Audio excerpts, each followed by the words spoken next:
बिस्मिल्लाहिर्रहमानिर्रहीम। आज हम लोग स्टार्ट करने लगे जावास्क्रिप्ट को हम लोग नॉर्मली दो तरह से इस्तेमाल करते हैं। एक तो ये कि जिस तरह से हम लोग CSS इस्तेमाल कर रहे थे, एक्सटर्नल CSS बनाई थी, स्क्रिप्ट को हम लिंक कर लेते हैं अपने वेब पेज के साथ। दूसरा तरीका ये है कि वेब पेज के अंदर हेड के सेक्शन में या बॉडी में भी हम लोग उसको इस्तेमाल करते हैं। तो इसके लिए जो बेसिक टैग इस्तेमाल होता है वो हमारे पास स्क्रिप्ट का है, और स्क्रिप्ट में हम लोग लैंग्वेज भी मेंशन करते हैं तो अच्छी बात है, वरना स्क्रिप्ट का सिंपल टैग भी चल जाता है। लैंग्वेज के साथ जो जावा का लेटेस्ट वर्जन है 1.5 वो भी मेंशन कर दें तो आपकी मर्जी। हम लोगों ने जो काम या कोड करना है वो हमेशा हमारा जो ये जावास्क्रिप्ट वाला है कोड व्यू में होगा, डिज़ाइन व्यू में अब काम नहीं होना, ठीक है।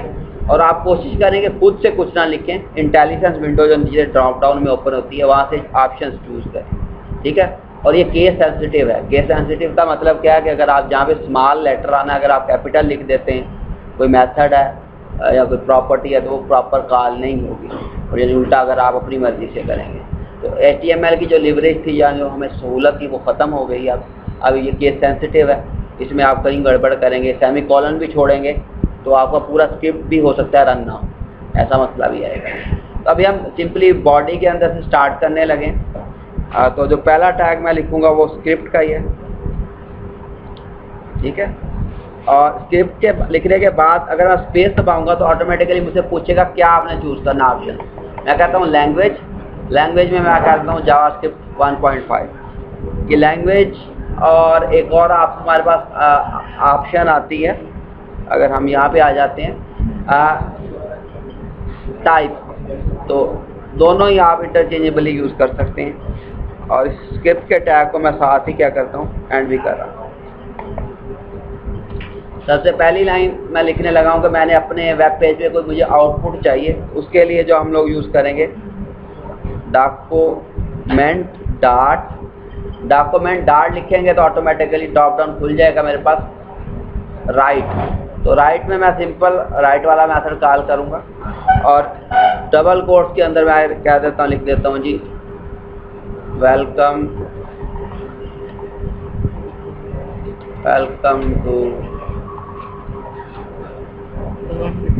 To JavaScript programme.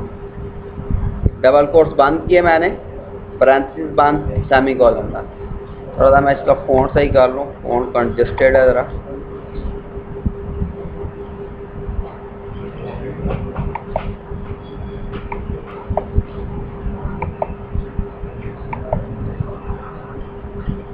ठीक है, ये लाइन लिखूंगा और पेज को मैं सेव कर देता हूँ। चलो क्या देते हैं जी, लेक्चर जावा 1.html मैं सेव कर रहा हूँ इसको।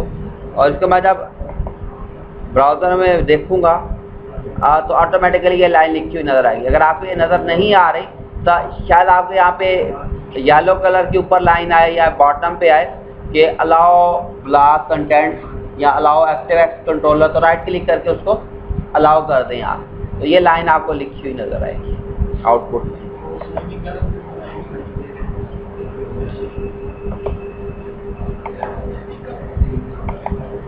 ठीक है, अगर आप कोई गलती करेंगे, डॉक्यूमेंट का डी बड़ा डाल देते हैं, राइट का डब्ल्यू बड़ा डाल देते हैं तो नहीं चलेगा कोड, ठीक है। और ये भी लैंग्वेज में भी अगर आप ये खुद से लिखने की कोशिश करेंगे तो मे भी चल जाए, मे भी ना चले, तो इसको बड़ा ध्यान से करना है आप लोगों ने। और डबल कोट्स के अंदर आप लोग कोई भी HTML का टैग इस्तेमाल कर सकते हैं। कैसे, देखो मैं क्या करता हूँ, इस लाइन को कॉपी कर रहा हूँ, Ctrl+C और Ctrl+V करके पेस्ट करता हूँ यहाँ पे, और मैं कहता हूँ जी ये लाइन लिखी हुई है, ये मुझे हेडिंग 2 के अंदर लिखी हुई नज़र है। क्या, हेडिंग 2, तो H2 के अंदर लिखी हुई नज़र आए मुझे। उसके बाद सेव करके दोबारा जब ब्राउज़र पे देखता हूँ, रीलोड करवाता हूँ, तो ऑटोमेटिकली ये हेडिंग 2 में मुझे लिखी हुई नज़र आ रही है। अच्छा, बात है नहीं बेटा, अगर आप लोगों ने इसमें जावास्क्रिप्ट में आप ये चाह रहे हैं कि वेरिएबल डिक्लेयर करना है और इस पर आपने डाटा टाइप मेंशन भी नहीं इसमें करते, तो उसके लिए हम लोग जो कीवर्ड यूज़ करते हैं वो var का है। var मैं कहता हूँ जी माई कर देते हैं, चले सेमीकोलन, एक वेरिएबल डिक्लेयर हो गया। अब इसको मैं जो वैल्यू असाइन करवाऊंगा वही असाइन हो जाएगी। वैसे मैं कहता हूँ कि माई इज इक्वल टू 33.5 सेमीकोलन, और यहाँ पे अगर साथ प्रिंट करवाना हो तो जावा की तरह प्लस का साइन यूज होता है कैलकुलेशन के लिए, और माई, और ये ऊपर वाली लाइन पे। उसके बाद मैं नीचे कहता हूँ जी माई, वेरिएबल वही है, यानी फ्लोट डिक्लेयर हो गया था ना, मैं कहता हूँ जी मैं इसको कहता हूँ माई में मैंने स्टोर करवाना है दिस इज स्ट्रिंग, और अब मैं अगर इसको यहाँ पे प्लस करके साथ माई करवाता, देखो वेरिएबल एक ही था, उसको पहले मैंने फ्लोट स्टोर करवाया तो उसकी टाइप फ्लोट हो गई होगी, जब उसको मैंने स्ट्रिंग स्टोर करवाया तो ऑटोमेटिकली वो इम्प्लिसिटली स्ट्रिंग में कन्वर्ट हो गया होगा। तो चेक करते हैं इसको जी,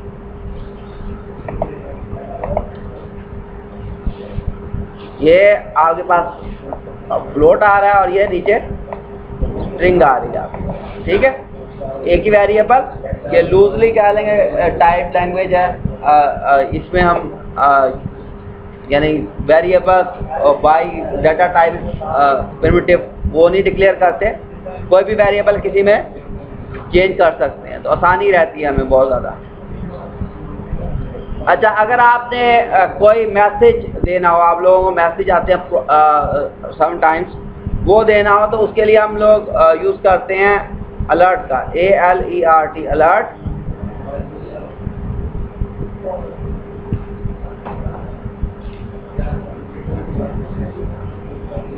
this is from ranger campus. आप अगर इसके आगे ब्राउज़र में देखेंगे हम लोग, एक हमारे पास अलर्ट आया, ओके कर दिया, ख़त्म हो गया। तो कोई भी ऐसे आपने अलर्ट लेना हो तो उसके लिए हम अलर्ट, विंडोज डॉट अलर्ट भी आप कॉल कर सकते हैं, सिंपल अलर्ट से भी काम आपका हो जाएगा। अच्छा, अगर आपने यूज़र से इनपुट लेनी हो, कोई यूज़र से इनपुट लेनी हो, और मतलब हम कहते हैं कि आप कहते हैं जी प्लीज़ एंटर योर नेम, अगर आपने यही सिंपल यूज़र से कहना हो तो क्या यूज़ करेंगे हम लोग, प्रॉम्प्ट, PROMPT। अच्छा, आप ये भी यूज़ कर सकते हैं, और आप विंडोज डॉट प्रॉम्प्ट भी, WINDOW, विंडो, विंडोज नहीं है, विंडो है, डॉट PROMPT, प्रॉम्प्ट आ जाएगा, और इस पर आप कोई भी वेरिएबल पास करते हैं, दोनों सेम है, जो भी आप यूज़ करना चाहें यूज़ कर लें। मैं इधर कहता हूँ जी प्रॉम्प्ट, इधर जो भी टेक्स्ट लिखेंगे वो आपको नज़र आएगा लिखा हुआ। मैं कहता हूँ जी प्लीज़ एंटर योर नेम, और इसको मैं अभी यूज़ नहीं करवाना चाह रहा, तो सिंगल लाइन कमिट जावा की तरह डबल फॉरवर्ड स्लैश से होता है, या अब ये कोड ही रन होगा, मल्टी लाइन फॉरवर्ड स्लैश और स्टैरिक, और जहाँ बंद करेंगे स्टैरिक और फॉरवर्ड स्लैश से क्लोज होगा, आप यूज़ कर सकते हैं।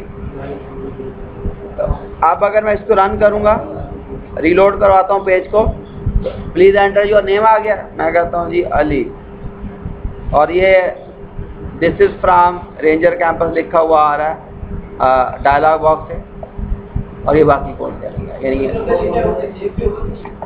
अब वो भी आगे चलते हैं ना, अभी उसको जो करना है उसको भी करते हैं। अब हम क्या करना चाह रहे हैं कि जो यूज़र इनपुट यहाँ से प्रॉम्प्ट कर रहा है, इसको किसी जगह स्टोर करें, और स्टोर करके उसको यूज़ भी करें। अच्छा, एक तो मैंने कहा था कि आप वेरिएबल डिक्लेयर करें, VAR इस्तेमाल कर सकते हैं, लेकिन अगर आप वेरिएबल नहीं भी डिक्लेयर करते हैं, मतलब मैं कहता हूँ NAME name is equal to, तो ये ऑटोमेटिकली वेरिएबल भी डिक्लेयर हो जाएगा। लेकिन अच्छी अप्रोच क्या है, अगर आपका कोड ज़रा लंबा है तो आप क्या करें, वेरिएबल प्रॉपर डिक्लेयर करके आएँ, और by some proper variable naming convention के आप डिक्लेयर करके आएँ। अभी मैंने देखो ये नेम डिक्लेयर नहीं किया, लेकिन फिर भी कोई एरर नहीं आया। अब मैं क्या चाह रहा हूँ कि ये जो नेम है, ये नीचे जो हम इनपुट दें वो हमारे पास कहीं किसी जगह आउटपुट में भी आए। तो मैं क्या कहता हूँ जी, इधर इससे पहले यहाँ पे ना चले हम करते हैं, इस माई को ख़त्म कर देते हैं, अब हम इसको इस्तेमाल नहीं कर रहे। यहाँ पे मैं क्या कहता हूँ, साथ NAME, जो यहाँ से जो यूज़र इनपुट करेगा नाम वो नेम के वेरिएबल में स्टोर हो जाएगा, और जब यहाँ पे आप प्रिंट करवाने प्रिंट हो जाएगा। थोड़ा मसला आ रहा है, मसला क्या आ रहा है कि हेडिंग टू क्लोज अगर यहाँ पे हो रही है, अगर आप ज़रा बड़ा बड़ा लिखना चाह रहे हैं, हेडिंग टू क्लोज ना करें, स्पेस दे दें, प्रोग्रामिंग के बाद स्पेस जरूर दे दें ताकि ज़रा अलग-अलग नज़र आए। अब इसको सेव करते हैं। सेव करके जब मैं इसको दोबारा से रन करता हूँ तो पहले वाले कोड तो चलेंगे ही। क्या जी, एंटर नेम, मैं कह देता हूँ जी मोहम्मद अली, ओके, और ये प्रॉम्प्ट चला, अब अलर्ट चला, ओके करते हैं तो देखे प्रोग्रामिंग के बाद ऑटोमेटिकली जो हमने वहाँ पे एंटर किया था वो भी यहाँ पे हमारे पास आ गया। अगर आपका ये साथ बिल्कुल जुड़ा हुआ आ रहा तो आपने क्या करना है, इस प्रोग्रामिंग के बाद आपने थोड़ी सी स्पेस डबल कोट में दे देनी है तो ऑटोमेटिकली स्पेस आपके पास आ जाएगी। तो इसका मतलब ये है कि हम कोई भी इनपुट लेकर उसको प्रोसेस कर सकते हैं ना। तो ज़रा आप लोग अब ऐसा करें, ये कर रहा हूँ कि ये जो बाकी अब हम यूज़ नहीं कर रहे उनको मैं कमेंट कर देता हूँ ताकि हमें डायरेक्ट आउटपुट मिले जो हम चाह रहे हैं। इसको मैंने कमेंट यहाँ से लेके और इस जगह तक मैंने इसको मल्टी लाइन अगर कमेंट्स करना है तो कमेंट कर दिया। मल्टी लाइन कैसे होता है, फॉरवर्ड स्लैश डायरेक्ट, और जहाँ पे आपने बंद एंड करना है एंड हो। अब मैं क्या करता हूँ, ऊपर से चलो स्टार्ट करते हैं। मैं दो वेरिएबल लेता हूँ, एक ले लेता हूँ जी चले फर्स्ट, FIRST फर्स्ट, और एक सेकेंड। दो वेरिएबल लिए। यूज़र से अगर मैंने इनपुट लेनी है तो फिर मुझे ये प्रॉम्प्ट इस्तेमाल करना पड़ेगा। मैं प्रॉम्प्ट भी क्या करता हूँ, विंडोज़ वाला इस्तेमाल करता हूँ। कैसे, WINDOW विंडो डॉट प्रॉम्प्ट, ठीक है। प्रॉम्प्ट में देखें, अगर आप ऊपर देखें टूल टिप पे तो दो इसकी इनपुट्स हो सकती हैं, एक टेक्स्ट और एक वैल्यू। वैल्यू कौन सी होगी, जो इनिशियल वैल्यू होगी, वो भी मैं दिखाता हूँ क्या होगी वो। मैं कहता हूँ जी डबल कोट्स लिखी मैंने और इसमें लिखता हूँ मैं जी प्लीज एंटर फर्स्ट नंबर, ठीक है, इक्वल साइन, चलो इक्वल नहीं आएगा साइन वैसे ही है। अच्छा, ए थी, उसके बाद आप आउट यहाँ नहीं यूज़ करते, किसी और जगह करेंगे इनिशियल वैल्यू सेमीकोलन, ठीक है। और इसको किसको साइन करवाना है हमने, फर्स्ट को। फर्स्ट में जब भी बंदा एंटर कोई करे वो इस फर्स्ट में स्टोर हो जाए। अब इसको मैं दोबारा इसी लाइन को क्या करता हूँ, कॉपी करता हूँ, कॉपी करके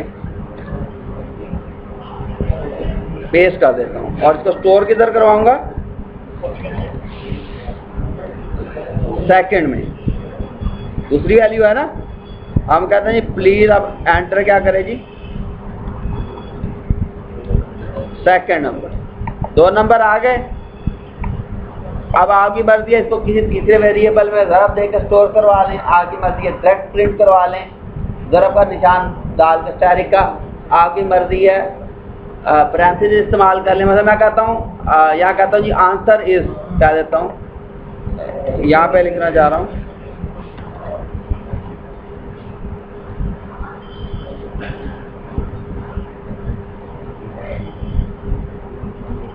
application answer is equal to, plus का साइन किस लिए इस्तेमाल होता है, कंकैटिनेशन के लिए। मैं कहता हूँ जी पहले आए जी फर्स्ट, फिर आए मल्टीप्लाई का साइन और फिर सेकंड। वैसे अच्छी अप्रोच तो ये है कि अगर आपने ऐसा कोई ऑपरेशन परफॉर्म करना, कंकैटिनेशन भी हो रही है, तो इनके या तो इसको किसी वेरिएबल में स्टोर करवा के आए या इन दोनों का गिर पैरेंथेसिस इस्तेमाल करें। प्लस में माइनस में समटाइम्स हो सकता है, ये पहले कंकैट कर दे, स्ट्रिंग बना दे, इसको नंबर कंसीडर ना करें। तो क्या करें आप यहाँ पे भी इसको ज़रा और अच्छा प्रोग्रामिकली करने के लिए डबल पैरेंथेसिस के गिर भी दे दी कि पहले इस पैरेंथेसिस वाला काम हो, उसके बाद कोई और काम। चलें जी, इसको रन करते हैं और देखते हैं जी क्या होता है। रीलोड किया, प्लीज एंटर फर्स्ट नंबर। मैं कहता हूँ जी 15 और सेकंड नंबर मैं कहता हूँ जी 10। आंसर क्या आना चाहिए, 150। आंसर 150 आ गया, जो कि हमारी मल्टीप्लिकेशन होगी।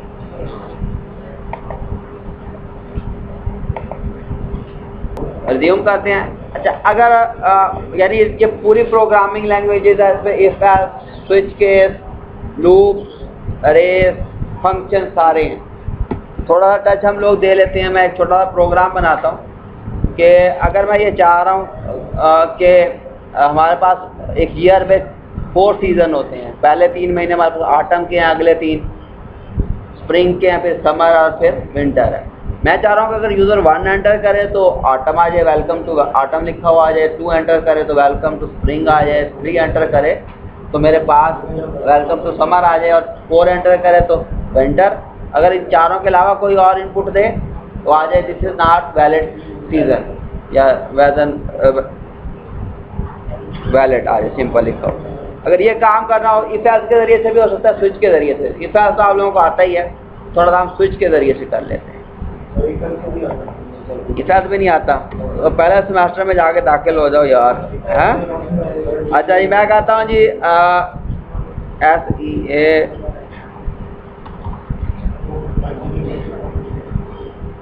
हम कह देते हैं ये एक नाम हमारे पास वेरिएबल है, और हम कहते हैं जी विंडो डॉट प्रॉम्प्ट।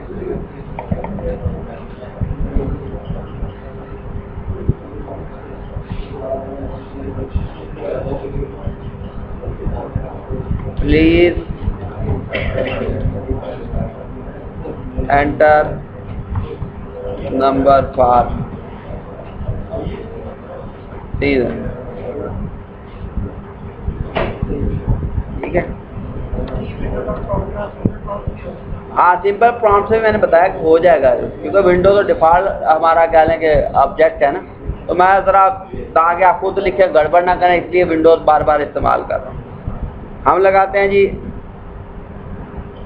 स्विच, और स्विच में पास कर देते हैं नम। स्विच जब भी लगाते हैं तो क्या यूज़ करते हैं? स्विच में केस होते हैं हमारे पास, ब्रेक होती है, और स्विच की जो बॉडी है कर्ली ब्रेसेस के दरमियान में बंद होती है। मैं कहता हूँ कि मेरा पहला केस 1 और फिर कॉलन, और लाइन वही लिख देते हैं जी डॉक्यूमेंट डॉट राइट, और मैं कह देता हूँ इसमें चलें H2 में लिख देते हैं, H3 में लिखते हैं वेलकम टू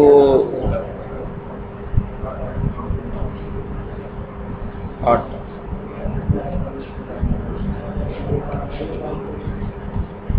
और केस को क्लोज करने के लिए हम लोग क्या यूज़ करते हैं? जहाँ पे रोकना हो कंट्रोल ब्रेक, ठीक है, और यहाँ पे सेमी कॉलन। ऊपर कॉलन है, केस 1 के बाद क्या है? कॉलन है, और नीचे क्या है? Semi colon. इसको मैं कॉपी करता हूँ और अल्लाह भला करे 2 3 4 और एक दफ़ा और पेस्ट कर देता हूँ उसको, फिर केस को हटा के डिफ़ॉल्ट आ जाएगा यहाँ पे।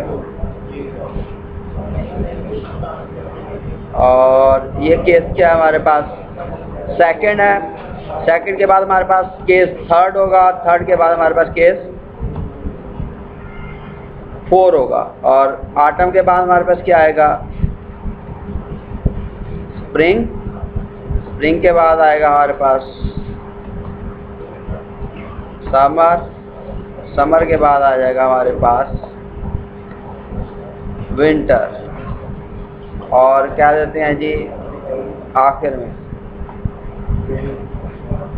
This is not valid. Save करते हैं और इसको चला के देखते हैं। ऊपर वाला भी चलेगा, वो मल्टीप्लिकेशन वाला भी चलेगा, और साथ ही ये चलेगा। रीलोड करवाते हैं। पहले नंबर लिया उसने 4, फिर लिया 5। अब हमसे वो पूरा please enter number for season. मैं कहता हूँ जी 2। तो क्या आंसर आना चाहिए हमारे पास? स्प्रिंग। ओह, गड़बड़ हो गई कहीं? गड़बड़ भी बताता हूँ कहाँ हो रही है। देखो, जब भी हम लोग इनपुट लेते हैं तो डिफ़ॉल्ट में हमारे पास इनपुट जो होती है वो स्ट्रिंग होती है, वो न्यूमेरिक नहीं होती, क्योंकि टेक्स्ट फील्ड हम लोग यूज़ कर रहे हैं। तो आप लोगों ने क्या करना है, जहाँ पे आपने windows.prompt लिखा था उससे पहले उसको कन्वर्ट करना है इंटीजर में। तो एक मेथड बिल्ट इन यूज़ करते हैं हम लोग, पार्स इंट का। क्या यूज़ करेंगे आप लोग? PARSE, पार्स इंट का, आई बड़ा INT इंट, और आप कर्ली ब्रैकेट यूज़ करेंगे और आखिर में इसको क्लोज कर देंगे। अब जब आप लोग इसको चलाएंगे तो क्या होगा आपसे, बल्कि इससे ऊपर चलो कोड को चलने देते हैं। 2 पहला नंबर 5 ये तो मल्टीप्लिकेशन के लिए था, आप तीसरा उसे इनपुट मांगी सीजन के लिए, मैं कहता हूँ 2। तो वेलकम टू स्प्रिंग सीजन मेरे पास लिखा हुआ। तो ये आपका यहाँ पे वीडियो क्लोज करते हैं। ओके, टेक केयर, अल्लाह।